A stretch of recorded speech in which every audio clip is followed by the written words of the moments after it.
Hi there, Mary Mercurio here, and today I want to talk about social media and teen development. So the what? There has been significant data proving the effects of social media on teen development.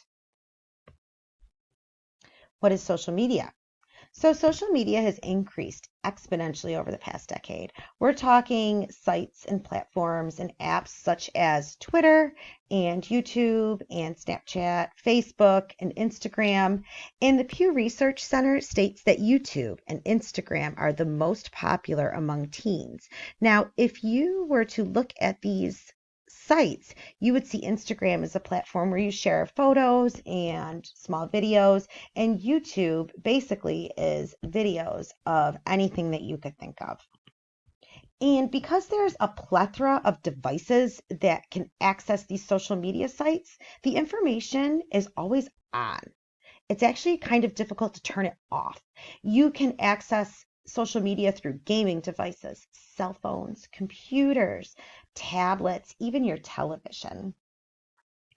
Guy said that the pace of penetration for these emerging technologies is quickening. So application and integration of emerging technologies is so fast right now. And in his article, he gave an example of the television. So if you look back 60 years, the television may not have been in every home.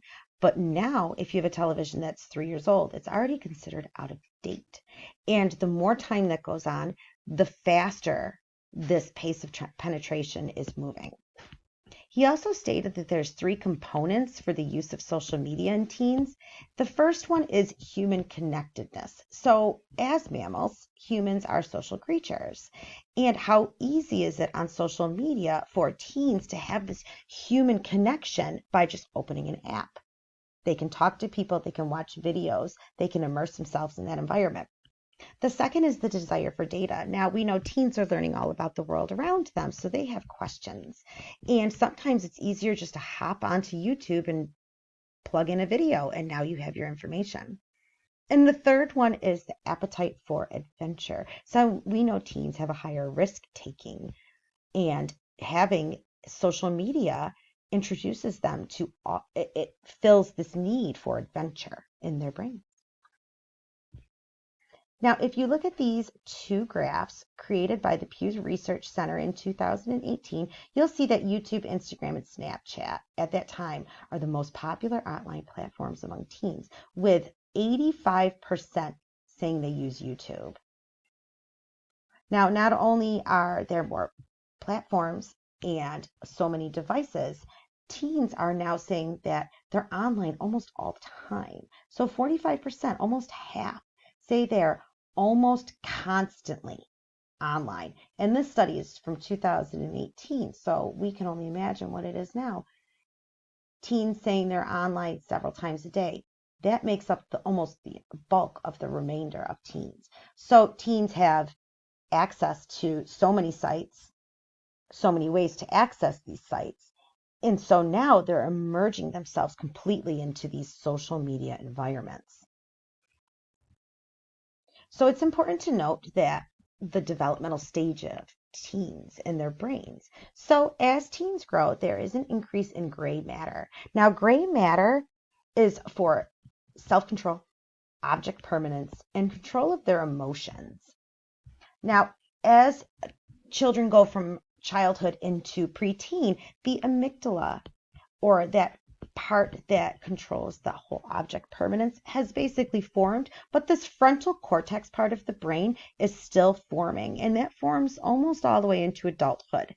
And the frontal cortex is important for reasoning and problem solving. So basically what this is saying is that teen brains aren't fully able to reason and problem solve yet. The AACAP, which is a psychology center study, gave this list of, based on the stage of their brain development, what adolescents are more likely and less likely to do. So adolescents are more likely to act on impulse, misread or misinterpret social cues and emotions. They get into accidents, they get involved in fights, they engage more with that risky behavior. and take more risks.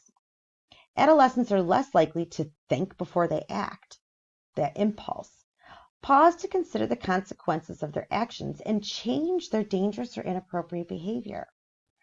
So, being that there is more gray matter, but their frontal cortex hasn't developed yet, teens are more likely to have these behaviors in comparison to adults, yet they are able to access these social media sites just as an adult is.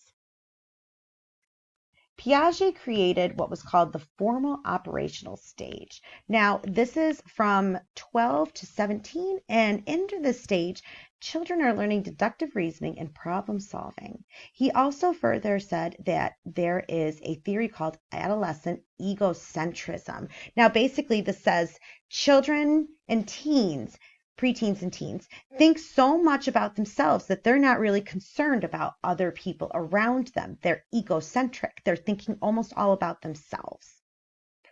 Elkind took that theory of adolescent egocentrism and said there is also what is called the imaginary audience. So teens also think that everything around them is concerned with them. So not only are they only thinking of themselves, they're also thinking that everyone around them is thinking about them too. So you can see that social media and having this access to different forms of communication and losing those components of body language, tone of voice are really taking a toll on the teen brain and how it functions. And because of this, there has been a serious impact on the mental health of teens. There have been studies that said that social media and self-harming behavior have a direct correlation. And this is due to things such as cyberbullying, access to self-harm information, and forms of online communication. Now, it's important to note that Prensky spoke of this digital immigrants versus digital natives. So people such as myself and pretty much anyone before Gen Z are digital immigrants. This sort of full immersion of social media and online platforms was not around as we were growing up. But children Gen Z and later have been digital natives. So this is what they have grown up in. This is their environment. And being that a majority of adults don't understand, they have not truly understood the implications of having this direct access to communication online at all times. It's also important to note that teens are much less resilient and they take much higher risk and exposure to risk as in those years. So Crone did this study talking about online rejection, online acceptance, and online peer influence. And in this study, it talked about MRI images of the brain and different forms of testing on these three components.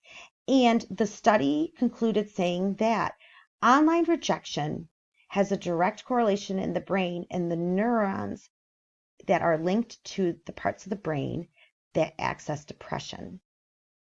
Online acceptance, on the other hand, hit the pleasure-seeking parts of the brain.